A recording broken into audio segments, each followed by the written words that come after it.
suis Luc Tournière, je suis originaire de Chambéry, j'ai 55 ans, par ailleurs chef d'entreprise. En fait, entrepreneur dans une entreprise qui fait ce qu'on appelle vulgairement le second œuvre du bâtiment, et c'est tous les matériaux de finition du bâtiment, ce qui nous entoure ici, puisqu'on y a également participé. Et je me déplace beaucoup, d'où le lien entre l'automobile et mes déplacements.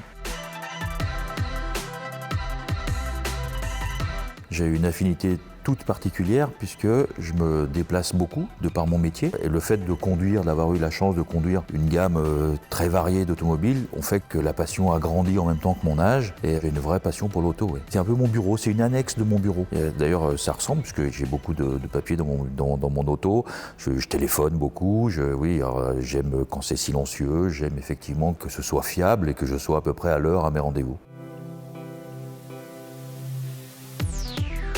La première des choses pour laquelle je suis venu sur des 4x4, c'est qu'on est dans des pays de montagne. On a une activité, nous, qui est très tournée vers la montagne. Et donc, je me déplace effectivement beaucoup sur les stations savoyardes et hautes-savoyardes. Et par essence, il me fallait absolument un véhicule dans lequel je ne sois pas obligé de descendre pour mettre des chaînes. Donc, je suis très rapidement venu sur les véhicules 4x4. Voilà. Et par essence, sur le véhicule 4x4 qui, pour moi, représentait le plus le 4x4, c'était Land Rover.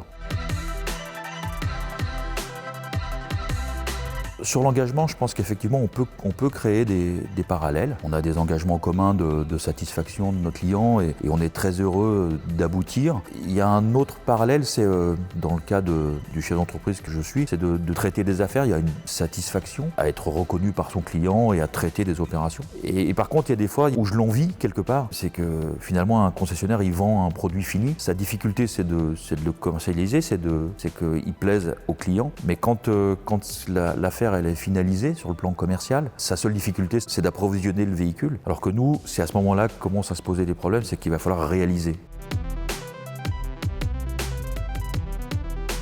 Ce que j'ai aimé, c'est ce côté du concessionnaire, en particulier d'Olivier Fabre, d'une relation complètement à bâton rompu, sur lequel on est, c'est le cas d'ailleurs, on a construit ensemble des relations qui ont dépassé un petit peu son côté professionnel et mon côté professionnel. Et aujourd'hui, c'est vrai que c'est un partenaire, quoi, vraiment. Bien entendu, c'était un plaisir de pouvoir travailler, de l'accompagner sur son projet, très fier de la réalisation et du résultat final, comme il peut l'être également. Et ça a été un vrai plaisir tout au long du chantier, avec les difficultés inhérentes, certes, de construction, mais ça a été un vrai plaisir de travailler et d'aboutir au résultat qu'on a ici. Ouais.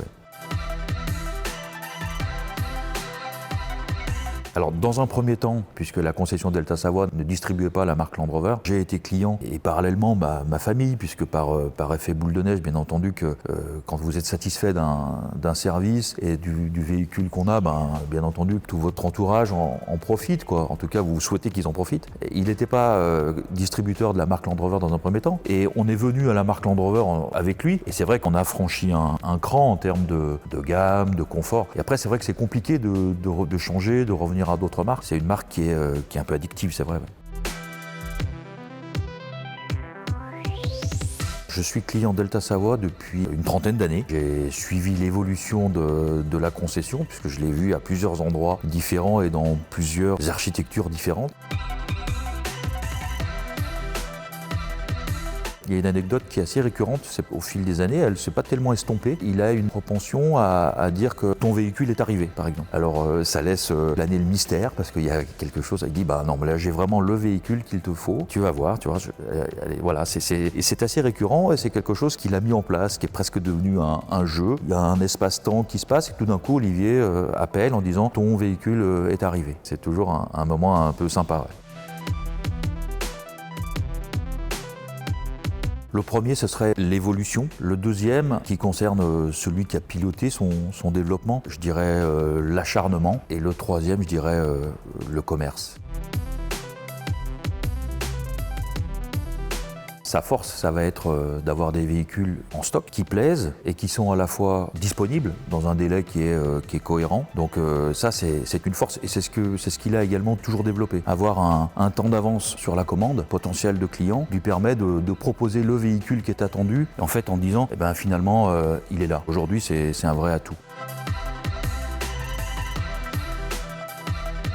Aujourd'hui, il y a dans l'aile gauche au rez-de-chaussée, il y a des Jaguars donc, que je connais absolument pas. Olivier est déjà en train de dire voilà les nouveaux véhicules. Voilà, donc il y a peut-être effectivement aujourd'hui une nouvelle perspective et puis pourquoi pas, mais c'est des véhicules qui sont cousins et qui sont sur lesquels on peut attendre nous en tout cas de la même fiabilité. Ouais. Fan, addict, total, ça se soigne pas.